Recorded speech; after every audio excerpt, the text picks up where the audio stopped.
galab wanaagsan dhegaystayaal kuna soo dhowaada mar kale iyo barnaamijkii taxanaha ahaa ee sahanka nolosha xalqadii koowaad ee qaybtii 6aad waxaanu ku aragnay hay-adda ammaanka ee daaqsan iyo qaybaha bulshada oo yeeshay kulan looga hadlayay sidii wax looga qaban lahaa falalka amni darro ee maalmahan ka dhacayay magaalada. waxaan sidoo kale aragnay xaawakiin oo u sheegtay aamina warkii ku saabsanaa in joofle uu si la yaab looga baxsaday xabsiga. la soco si aad u ogaatid waxa xiga ee dhici doona xalqada toddobaadkan soo socda.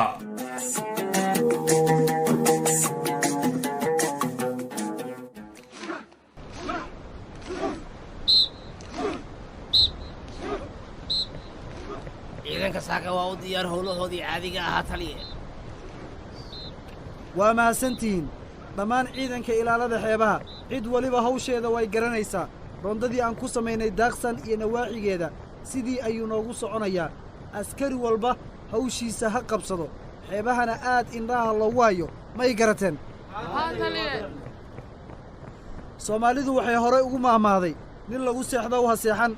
marka ciidanka reer daaqsan ay ku jiifaan waa annaga. aan xilkeenna si hufan u gudanno haddaannu nahay ciidanka ilaalada xeebaha daaqsan. may fahanteen? war iskuma kaaya dhinna. hawl wanaagsan sidaas ayaan isku ognahay. ballanteennu waa shaqo, hala shaqo tago. fadlan hibo, waxaan rabaa inaan gooni u wada hadalno haddii ay suurtagal tahay oo aad wakhti ii hayso. waayahay xasan, inakeen waan wada hadli karnaa hadda.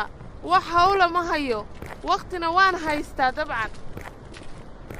mahadsanid hibo. adiga ayaa mudan xasan. roondadii shalay ciidanka ay sameeyeen si wanaagsan ayaan uga warhayey. meelo badan ayaan aniga soo maray oo ciidanku ay ka howlgelayeen. anigaba qayb roondada ka mida ayaan la socday. waxaan isha ku hayay bal inaan helno maxaabiistii baxsadka ahayd wax meel ku sheega, laakiin nooma suurtogelin. balse joojin mayno baadigoobkooda kuwaas. meel kasta ha galaan maxaabiistaasi. waa uun kuwii la soo helo. ugu dambayn halkay aadi karaan? meel kasta ilaalo ayaa laga hayaa hadda. xasanow, waxaan kaa hilmaamay inaan kuu sheego. maxay ahaayeen? waxaad ilowday inaad ii sheegto hibo. waxaa ii soo gaaray codsiyo dad doonaya inay ku biiraan ciidanka ilaalada xeebaha. oo ma dad ayaa soo dalbaday inay ciidanka ku soo biiraan? runtii waa arrin wanaagsan. weliba waa codsiyo aad iyo aad u fara badan. waxaa ilaa hadda ii soo gaaraya rag iyo dumar dhallinyaro u badan. warqadaha aad gacanta ku hayso waa fara badan yihiin. giddigood ma codsiyada aad ii sheegaysayba ee dadku ay soo qorteen? fiiri, kan waa cali, kanna waa gabar, kuwaan waa wiilal. kuwaanna way isku wada dhex jiraan. firaaqa aan ku wada eego maba helin. waa inaan u fadhiistaa oon wada eegaa giddigood. waa heer sare in dadku ay coodsiyo u soo qortaan ciidanka ilaalada xeebaha. waa wax aan heli karin runtii. aad iyo aad maba filaynin codsiyadan faraha badan. aniga xitaa inay noo imaanayaan. hiboy, waxaa jira wiilaan adeer u ahay oo la yidhaahdo colaad. isaga xitaa codsigiisa wuu soo gudbiyey. yaah, wiil aad adeer u tahay ah? haa, walaalkay ayaa dhalay oo adeer ayaan u ahay wiilkaas. aniga dadka shaqo wanaag iyo inuu qofku istaahilo ayaan shaqada ugu qoraynaa. sidaasi ayaana dadka ku shaqaalaysiinaa. garasho iyo is-aqoonsi kuma siinayna shaqada. hibo, waan kuu sheegayay keliya inuu codsi soo qortay aniga wax naxariisa ugama samaynayo oo ku saabsan shaqo qorista ee sidaa u fahmi. iga raali noqo xasan. waxaa jira dad doonaya si qallafsan in dhallinyarada loogu shaqaalaysiiyo. waan gartay. dadkaasi siday doonayaan in shaqaalaha loogu qoro? dad ayaa iila yimid nidaam ku salaysan qoys iyo qabiil inaan ugu shaqaalaysiinno, taasoo aan suurtagal ahayn inaan ugu shaqaalaysiinno. taasi suurtagal maa hibo. waa dad qallafsan kuwaasi. waxaan dadku shaqaalaysiin karnaa oo keliya inuu qofku ku wanaagsan yahay shaqada aan u qorayno. sidaas ayay ila tahay aniga. loo noqon maayo fikirkaasi hibo. sidaas ayaan ku qoraynaa ciidanka aan u baahannahay waana ra'yi wanaagsan runtii mahadsanid xasan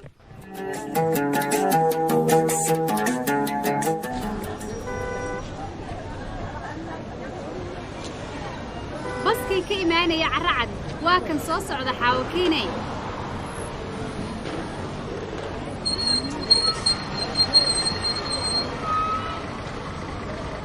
aniga walaashaa samsam iyadoo yar ayaa igu dambaysay hadda maba xasuusan karo dadkii waa ay soo degayaan waa kuwaan alla waa taas walaashay samsam ma aragtaa u yeedh kuma aragtay iyaduye samsam samsamey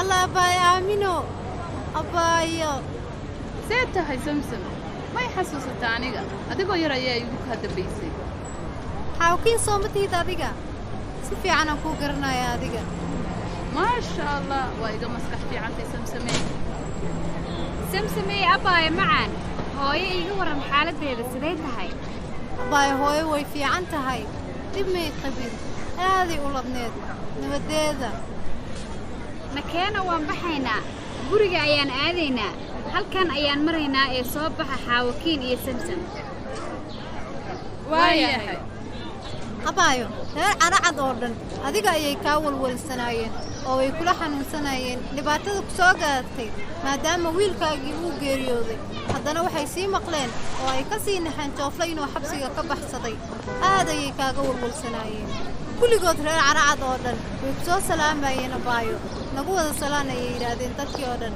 siiba aamina way mahadsan yihiin dhammaantood reer carracad waxaanse maanta aad ugu faraxsanahay in aan ku arko walaashay samsamey farxad iiga weyn ma jirto maanta anigaba waan ku faraxsanahay walaashay macaaney inaan ku arko weliba walaashay aan jeclahay farxaddayda lama soo koobi karo maanta idinkaaba isku bururaya labadiina walaala ah aamin iyo samsam ma idinkaaba miir kalaba leh haa waa runtaa xaawakiin abbaayo walaashay mar hore ayaa isugu kaaya dambaysay xiise weyn ayaan u qabaa waa walaashay iga yar hooyana aad ayay u jeceshahay adigaba hooyo way ku jeceshahay aamina keligay ma jeclo habeen iyo maalin waxay leedahay hadday gabadhaydii aamina ii joogi lahayd saas iyo saas ayay ii samayn lahayd maalin ay ku soo hadal qaadin hooyo maba jirto aamina maasha allah aamina waa la jeclay haa la jeclay waaye hooyo aad ayay u jeceshahay aamino xaggeeda lagama maro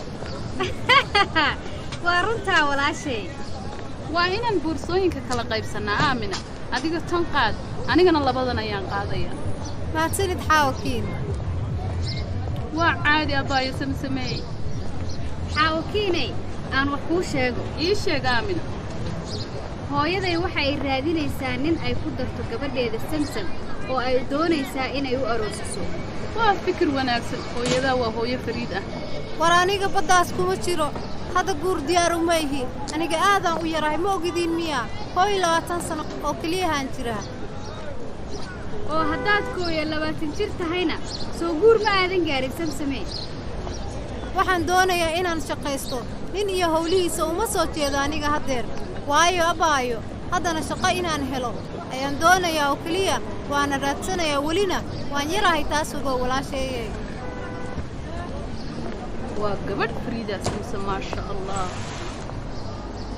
hooyadaa warkaasi uma malaynayo inay kaa yeelayso samsamey soo ma taqaanin dabeecadda hooyadeen waan garanayaa hooyo laakiin aniga guur uma soo jeedo hadda iyo goor u dhow marka hore aan shaqaysto oo aan meel iska soo saaro waxaan rabaa inaan gabar khatara noqdo gabadha warkeedu waa cadiyay aaminaay hooyadeenna iyadaa ka dhammaysanaysa in guurka dib loo dhigo anigii hooyo isku kaaya daaya abbaaya aamina aniga ayaa ka dhaadhicinaya arrintan guurka ku saabsan ma doonaya haddeertaa inaan guur galo waa arki doonnaa wallaahi waa yaab xaawakiinay ma kula tahay hooyo in ay yeelayso gabadhan waxa ay sheegayso oo ay guurka ku diidan horta aamina isaad ogtay hooyo waa maamooyinkii hore soomaalida soomaaliduna waxay aaminsan yihiin intay gabadha yartayn in lagu daro amba ay keensato markaan dhanka kale eegnana samsam waa naag fariidoo go'aan leh laakiin anigaba markii joofle la ii guurinaya ma aana diidin hooyaday warkeeda waa maqlay waa run taas iyo taadu way kala duwan yihiin adigu waa intaad ka horraysay samsamna waa inta kaa yartay adduunyada iyo xaaladaha iyo si wax u jiraan fahansanta walle waayaa xaawakiin hooyaday aniga kaa aqaano waxyaabahaas iyo jiljileeca gabadhan ay la taagan tahay ma qorto laakiin waa isu joognaa ha ka warwarin samsam san arkay waa aftahanad iyadoo ina yaro da'yar ah markaas waxaan u malaynayaa inay maamada sasaban doonto waa la arki doonaa sida ay hooyadaa kaaga oggolaato in aad ka hor timaado guurka ay kula doonayso samsamee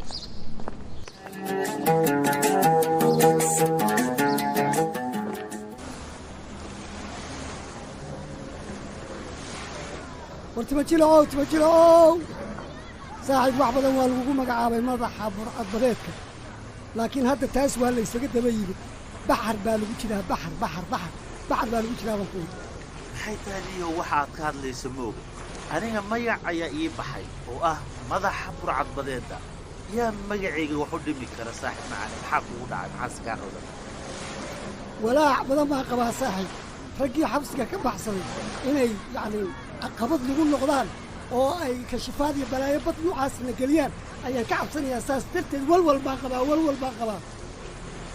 oo maxay yihiin ragga aad ka hadlayso oo annaga waxyeelo noo geysan kara ma iska ciyaaraysaa niyo mar walba waxaad rabto ma iska sheegaysaa mooga waana la garanayaa annaga niyahow awood ayaannu leennahay cidna naguma soo degdegi karto cid nagu awoodana deegaankan ma joogto ragga xabsiga ka soo baxsaday oo saddexda ahaa waxaan kuu sheegayaa inay halis lagu yihiin oo ay howlaha iyaga halis ku yihiin dhammaan waxa weeye adeer maxaad isku yeelyeelaysaa timajilxow adeerow yaa fallaari gilgilashakaaga ma hartaan ku yidhi iska ilaali meeshaas waxa weeye waa arrin khatar ah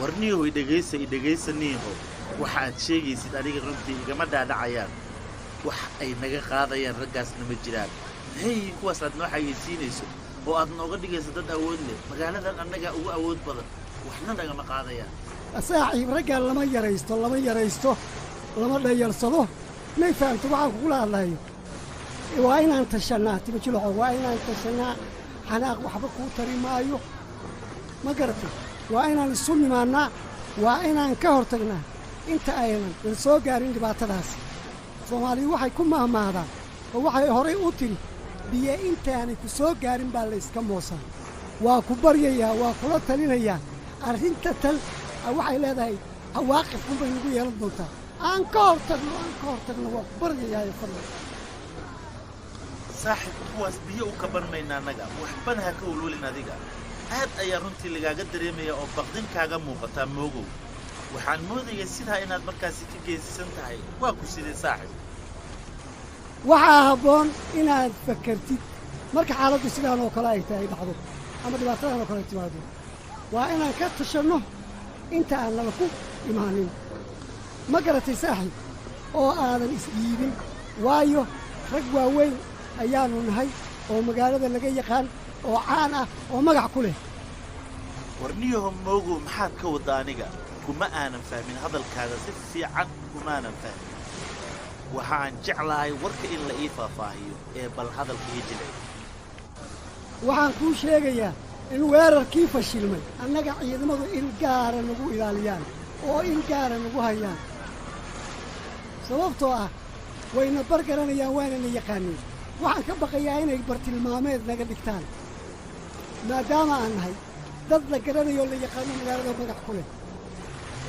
waan gartay warkaaga moogow maxay kula taha adiga fikirkaaga inaan ku dhaqaaqna haddeer oo nala gudboon waad i cabsi gelinaysaa moogow aniga waxaa arrintan u yeelayaa madaxaaga wax kastaa deer saaxiib madaxayga maahee labadeennaba danteenna ayaa ku jirta inaan taxaddar samayno oo aan wada tashanno haddii kale gacanta ayaa nala ku dhigayaa labadeennaba meel aan ku baxsan karnaana ma jirto ma garatay saaxiib waan gartay walwalka iska daa saaxiib macaane hadda bal ii sheeg maxaan samaynaa moogow waxay doontaba ha ahaatee soo daa fikirkaaga waa ii muhiim waxaan ku talinayaa anigu inaan howlgalkeenna aan dib u dhigno oo aan qarinno ilaa xaaladdu iska beddelayso waayo hadda xaaladda ayaa kacsan indhaha kor u taagan ciidamadii baa meel kasta taagan derbi kastay fadhiyaan marka waxaan dhihi lahaa oon kugula talin lahaa hawlaheenna saaxiib waan dib u dhigno moogow sheeko ayaad keentay saaxiib macaane maantana saad u socotayba howlgalkeenna mararkaas aawgood ayaan u hakinnaa baqdin darteed oo adiga kugu jirta miyaan sidaas u samaynaa sidaas miyaad garatay saaxiib macaane maya danteenna ayaa ku jirta saaxiib inaan sidaas samayno waxaa hore loo yidhi dantiimooge maradduuga horteed ayuu dhammaadaa moogow runtii waxaa habboon in qof kasta loo daaya shaqadiisa oo lagu xushmeeyo loogana dambeeyo ma garatay maxaad ula jeeddaa saaxiib jilajilacow madaxa burcadbareedka oo lagugu yeeri maayo maanta waxay ka dambeeya warhaadha mooga magacayga saxda ah in laygu yeero muddo hore ayaa iigu dambaysay oo ah tima jilac in la yidhaahdaba waaban jeclahay saaxiib waana ku haystaa magacaas saaxiib fakarkaaga ii sheeg waxaad tidhi qof kasta shaqadiisa ha loo daayo maxaa laguu daayaa horta ama lagugu ogaadaa xaaladdu ma fiicna bal hadda maxaa samaynaa wax walba waa kacsan yihiin fashilaad baa socota bal wax noo sheeg waxaan kuu sheegayaa in sheekadan aan dhowaan soo afjari doono sidaana aad u ogaato in haddii mar aan u dhaqaaqaan soo gebagabayn doono maxaad ka waddaa soo aftarayaa bal sheekada ii jilci saaxiib aan ogaado bal waxaad soo aftaraysa noo sheeg horta intaan waxba la gaarin adigiyaaba baqanayaba walwalka iska yaray saaxiib macaane marka hore qalbigaagana khayr u sheeg oo isdeji saaxiib howlgalkeena isagoo aanan baaqan ayaan aniga dhammaynayaa in la soo helo raggii baxsaday ee la goobayey ma garatay oo sidee ah macnaha bal halkaa bal iga dhaadhac oo sidee hoos u dhaadhac derbiyadaha ku dhegdheganaanini xaaladdu waa xun tahay warmoogoy dhegaysaniyahow raggii baxsaday ayaan soo qabqabanayaa inta ciidamada aanay helin waana soo qabanayaa iyadoo howlgalkeena aan la baajinin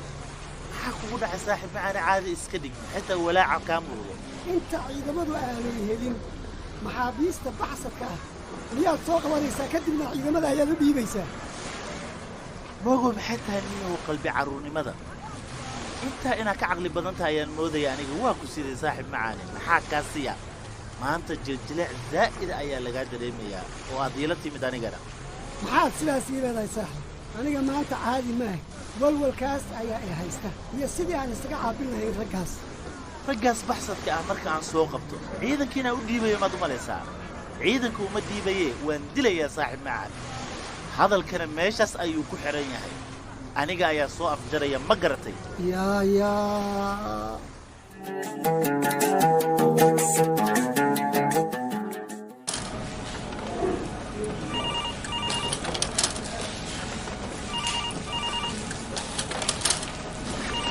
subax wanaagsan magacaaga ii sheeg marka hore adiga oo mahadsan magacaygu waa saadiq maanta diyaar ma u tahay inaad imtixaan u gasho sidii aad ugu biiri lahayd ciidanka ilaalada xeebaha haa diyaar ayaan u ahay inaan imtixaan u galo sidaan ugu biiri lahaa ciidanka ilaalada xeebaha waxaad ii sheegtaa sababta aad ku dooratay ama aad u doonayso inaad ku biirto ciidanka ilaalada xeebaha adiga oo weliba wiil dhallinyaro ah aniga ayaa go'aansaday inaan ku biiro ciidanka ilaalada xeebaha anigu waxaan ahay kalluumaysato waxaana arkay hoosudhac ku yimid ciidanka ilaalada xeebaha sidaas awgeed ayaanan diyaar ugu ahay oo aan u doonayaa inaan ugu biiro ciidanka ilaalada xeebaha ee daaqsan haye waan gartay tan kale kalluumaysiga sharci darrada ah ee deegaankeenna daaqsan ka jira ayaa ku soo kordhay taas ayaana keentay inaan ku biiro ciidanka ilaalaha waayo waxaa hoos u dhacay oo gabaabsi noqday kalluunkii aan ka heli jirnay xitaa haddaan badda gudaheeda galno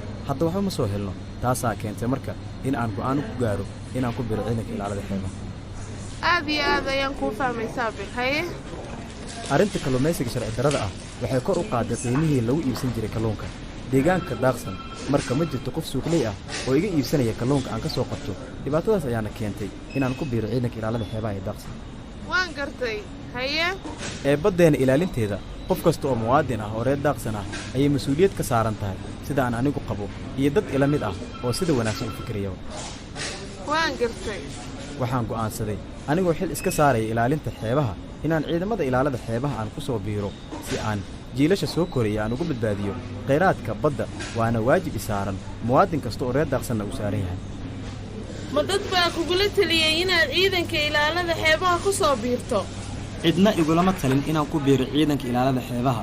markii aan kaashaday caqligayga ayaan go'aansaday inaan ku biiro ciidanka ilaalada xeebaha waayo waxaan ahay nin dhalinyaro ah oo qaangaar ah waxna go'aansan kara. sidaa daraaddeed ayaan u go'aansaday inaan ku biiro ciidamada ilaalada xeebaha waxaana diyaar u ahay inaan ka mid noqdo ciidamada si aan wax ugu qabto dadka ku sugan daaqsan.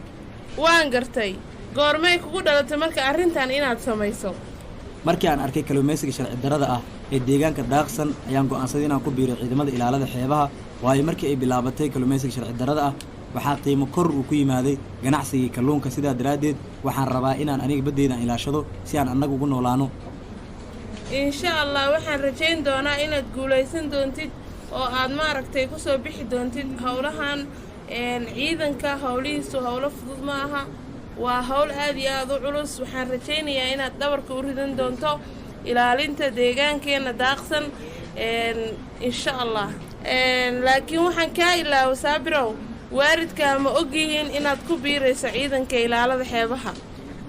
waalidkay waa waalid wanaagsan. marka horeba ayaga ayaa igu soo barbaariyey inaan deegaankayga dadkayga iyo dalkayga aan wax u qabto. sidaa daraaddeed iyagu wax dhiba kuma qabi doonaan haddii aan ku biiro ciidamada ilaalada xeebaha. markii aan soo baxayn waxay ahayd waxaan go'aansaday wayna igu raaci doonaan go'aankayga ah inaan ku biiro ciidamada ilaalada xeebaha si dadka ku nool daaqsan ee kalluumaysigooda u noqdo mid heer sareeya islamarkaana ganacsiga kalluumaysigu noqdo mid hooseeya oo dadka ay ka faa'iidaysan karaan. waa mahadsan tahay. waxaan rajaynayaa inaad ku guulaysan doontid hawshaas adag aadna samayn doontid noqonaysidna qofkii ugu horreeyey ee dhabarka u rita hawshaas deegaankeenna daaqsan. taliye aan su-aal ku weydiiye imtixaanka loo geliyey qorista ciidamada mid adag miyaa? ma doonayay inaan ku dhaco islamarkaana aan ka niyajabo inaan ka mid noqdo ciidamada ilaalada xeebaha. maya wax adag ma aha, waa wax ay ku xiran tahay dadaal. haddii aad la timaadid dadaal iyo karti fara badan waxaad noqonaysaa guulaystaha ugu horreeya ee ku guulaysta tababarkan. dad ka mid ah reer daaqsan ayaa waxay ii sheegeen in ku biiritaanka ciidamada ilaalada xeebaha ay tahay mid dhib badan. sidaa daraaddeed ayaan ugu baqay inaan ciidamada ka mid noqdo oo aan adi su-aasha ku weydiiyey. waa arrin ku tiri kuteena oo waxba ka jirinin. qof kastana wuu guulaysan karaa wixii uu hamigiisa gashto ama uu damco. waxaan rajaynayaa insha allah inaad noqon doontid nin adag oo ka soo baxa tababarkaas. waan rajaynayaa anigana inaan noqdo mid ka soo baxa howlgalka loo igmaday. waxayna noqon doontaa inaan dadaalo si aan ugu guulaysto imtixaankaas loogu talagalay in loogu biiro ciidamada ilaalada xeebaha. waxaana rajaynayaa inaan ka gaaro heer sare. waan gartay. tan kale haddaan aniga ilaalin baddeenna yaan ka sugayaa inay ilaaliyaan iyo kheyraadka ku jiraba. soomaalidu waxay ku mahmahdaa ruqa ninkii lahaa dabada hayn ma kaco. maxaa ula jeedaa ma fahmine? waxaan ula jeedaa sac haddii uu fadhiisto oo uu kici waayo haddii la istaajin oo ninkii sac lahaa uusan seenta qaban ma kacayo. aad ayaan kuu fahmay saabir. waxaad tahay wiil dhallinyaro ah oo fikrad wanaagsan leh. maasha allah. mahadsanid hibo. saabir waan ku oggolaannay, laakiin ilaa aad imtixaanka dhammayso shaqo kuma siin karno. waa sharciga noo yaalla haddaannu nahay ciidanka ilaalada xeebaha. waan u soo diyaar garoobayaa inaan dhammaysto imtixaanka ii dhiman ee ku aadan shaqo qoristeeda. waad fiican tahay haddaad ka warqabto arrintaas. haddama fasaxanahay marwo? haa waad fasaxan tahay saabir. mahadsanid. annaga ayaa kuu yeeri doona markaan kuu baahanno.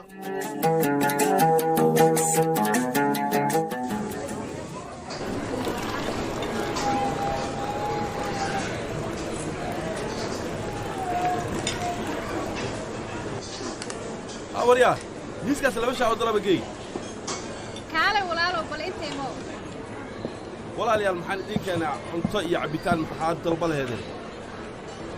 aniga kofi ayaan rabaa oo caano leh. walaashii adigana maxaan ku keenaa? aniga shaah caddeys aa ii keen. haaye waa diyaar labadiinaba dalabka haddaan idiin keenayaa. haye samsamey ii waran bal maxaad haysaa? waan fiicanahay. waxaan haayo ma laha abaayo. daaqsan way kala xihan tahay. saan moodayo maahan aniga. daaqsan waa magaalo kala xihan. baryahan weliba ma kala kacsana samsamey. dhibaatooyin ayaa iska jiray. maxaa ku dhacay magaalada daaqsan? waaba heer saree abaayo. ii sheeg abaayo, sidaan miyay ka fiicnaan jirtay oo ay ka shidnaan jirta daaqsan? ganacsigii kalluunka ayaa hoos u dhacay. waxaa la sheegayay samsamey in kalluumaysi sharci darro ah uu ka jiro xeebaha daaqsan meelo ka mid ah. waana lala dagaalayaa weliba hadda. waa gartay abaayo. tan kale waad maqashay in xabsiga daaqsan habeen dhexdaas la soo weeraray oo maxaabiis ay ka baxsatay.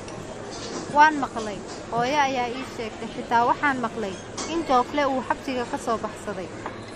iga dhaaf kaas waa nacase warkiisa maba maqli karo asaga ayaa igaarsiiyey in aan naco joofle. waan ogahay abaayo iska ilow waa la socdaa xaaladihiina. iga dhaaf sheekadaas abaayo wax ma ku weydiin karaa samsamay adigoo raalli ah walaashay iga yar ayaa tahay waan jeclahay in arrimahaaga aan wax ka ogaado. haa ii weydii abaayo waa caadi walaashay iga weyn ayaa tahay wax dhiba ma laha. abaayo maxaad ku diiday ninka hooyo ay kuu soo bandhigtay inaad guursato ma wax kale ayaa jira oo aad qarinayso samsamay? maxaa ka wadaa abaayo oo waxaan kaa qarsanayaa jira? yacni xiriir qof kale kaala dhexeeya ayaan ka wadaa wax kale ma aha waa caadi waad ii sheegi kartaa hana u bixin. abaayo waxaas ma jiraan ciddaan xiriir la leeyahay ma jiro oo aan kaa qarinaya adiga. ogow haddase samsamey soomaalidu waxay ku mahmaahdaa ninka aad wax ku qarsan lahayd wax lagama qarsado. abaayo wax aan kaa qarinaayo ma jiraan walaashay iga weyn ayaa tahay maxaa kugu dhacay caadi iska dhig. maxaad guurkaas ku diiday marka waa inay sabab jirtaa samsam aad ku diidi karto guurkaas adigu wax sabab la'aana miyaa jira abaayo? abaayo hadda xilligaan la joogo guur diyaar uma ihi sababtuna waxay tahay waxaan doonayaa inaan meel iska soo saaro dhaqaale ahaan. oo sidee ah abaayo? waxaan rabaa guurka ka hor inaan samaysto shaqo abuur marka aan lugahayga ku istaago dhaqaale ahaan kadib ayaan ka fakarayaa guur iyo howlihiisa. ka hor xaalkaygu waa guur hayga ahaato meel ayaan iskaga xihay. oo go'aankaagu waa sidaas miyaa abaayo samsamey? haa dabcan abaayo marka hore yoolka aan hiigsanayo aan gaaro ka gadaal waan arki doonaa sida ay wax noqdaane. waxaad ogaataa samsamey dumarka inta ay yar yihiin inay guursadaan ayaa u wanaagsan mar kasta. haa waan gartay abaayo laakiin abaayo aniga fikirkayga marka hore waa inaan isku filnaansho gaaro oo aan meel iska soo saaro taas ayaan taaganahay abaayo. waxaa horey loo yidhi qof meeli oo caddahay meelu ka madow adiga ayaa iska leh go'aankaaga walaashay macaan aniga talo keliya ayaan kugu leeyahay. waad mahadsan tahay walaashay.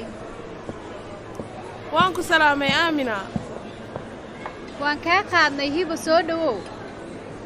maanta oo dhan waan mashquulsanaa aamina ciidanka ilaalada xeebaha ayaan ciidan cusub u qorayey kuwaas ayaan imtixaan ka qaaday oon ku mashquulsanaa.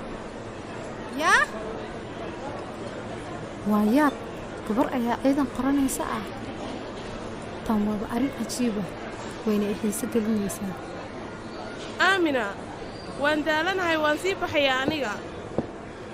ku biirista ciidamada ilaalada xeebaha waxay noqon doontaa mid aad u xiiso leh. shaqadan ciidanka ilaalada xeebaha dumarka uma fiicna waa hawl adag oo aad u dhib badan.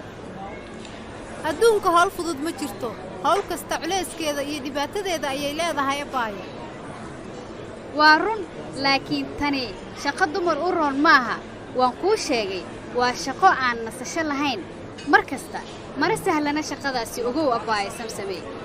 waan gartay abaayo laakiin shaqada haddaysan dumar u roonayn dumar loomaba qoreenba. dumarkii iyaga ayaa tegaya oo raba in la shaqaalaysiiyo iyagana way qoranayaan wixii u taga oo waa ay u baahan yihiin. kolay aniga samsam ahaan waan doonayaa shaqadaas ciidamada ilaalada xeebaha waxaan aad u xiiseynayaa inaan ku biiro ciidamada ilaalada xeebaha waana tegayaa ogow abaayo. saxanka nolosha